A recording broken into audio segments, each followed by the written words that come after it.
Siporo ataka uburyo bukomeye, reka turebe Serumogo Leomari, atansiyo Sefu aragasubiza ruguru, arakwica Tambwe, kura umupira anagura neza, n'ibiraranye imbere zamu rya Kiyovu birakomeye, ishoko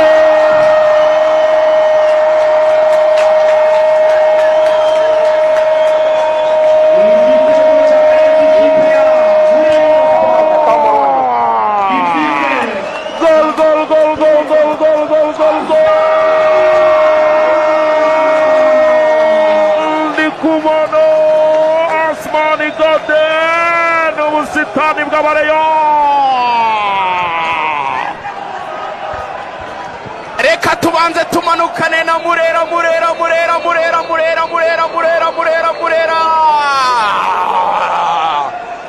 umva icyo umufana wa Rayon akora hano i Nyarugenge, umva icyo umufana wa Rayon akora.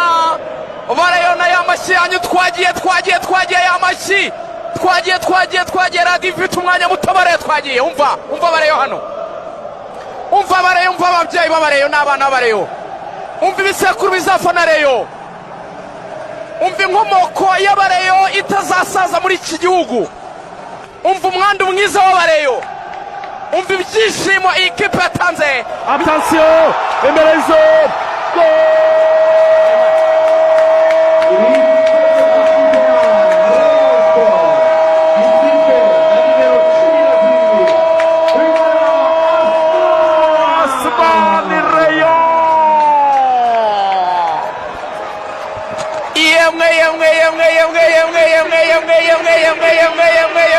yamaze gutera isariyuti.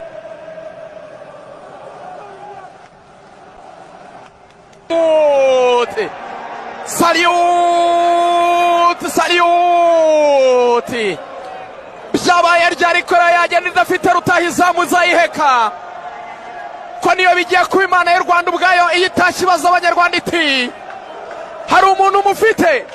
Ubanza wumva amashyi y'Abareyo, ubanza wumve bo kabyara, ubanza wumve imfura z'i Rwanda, bumva Abareyo, umva amashyi y'Abareyo, umva Reyo, umva Murera, umva igikundiro cy'Abanyarwanda, umva Abareyo, umva.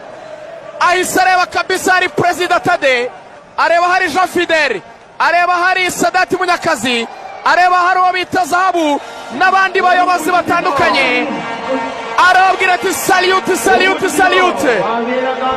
Igitego cy'umutwe kabisa cyiza cyane cya Maestro Ndikumana, bibiri by'umutwe, umwe utereye mu kirere hejuru, undi yawusekuye masa n'uwirampari hasi mu gice cya mbere.